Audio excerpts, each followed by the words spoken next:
Basketball royalty was in the Bronx. Knicks players from the past and present were here at the corner of 153rd Street and Elton Avenue in the Mott Haven section for the groundbreaking of Earl the Pearl Monroe's new Renaissance basketball school. Crowds of ecstatic students, faculty, community leaders, teachers, and even NBA Commissioner Adam Silver gathered to celebrate the start of the building of the new home of the 3-year-old not-for-profit public charter school. The Earl Monroe New Renaissance Basketball School is the first ever specialized charter high school that employs student passion for basketball to drive academic achievement and career opportunities off the court. Essentially, for every player in the NBA or WNBA, there are 500 jobs, around the game. And so it's an amazing profession, and of course not just the NBA, WNBA, but if you get into sports management, it's a thriving industry. New leagues, new teams are being created all the time. So it's a true joy to be here today. The school's new permanent home will be a 69,000 square foot, 5-story building. Knicks legend Earl Monroe, along with filmmaker Dan Flores, was passionate about starting the school.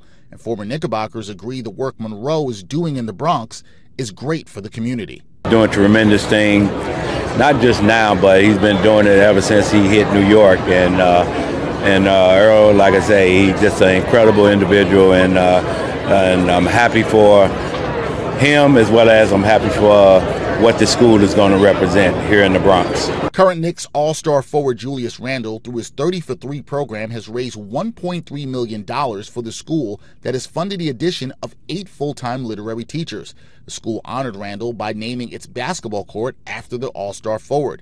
His head coach is proud of his involvement with the school. There's a lot about, his commitment to the community, and it's also like the time he put into it. And I think for all the students, that's the blessing. There's someone that's willing to put the time in, and it's a great example for them. Dan and Earl, this was just an idea, years ago, and none of this works without you guys putting in the work. You guys have to show up to class. You guys have to absorb the knowledge. You have to listen.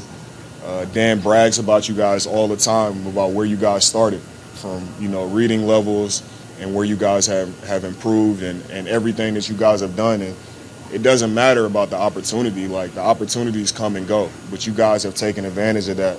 Students tell me they're excited about the new possibilities for the school and the new building, just to have a permanent home that is scheduled to open in January of 2026. Reporting from the Bronx, Dexter Henry, New York Post Sports.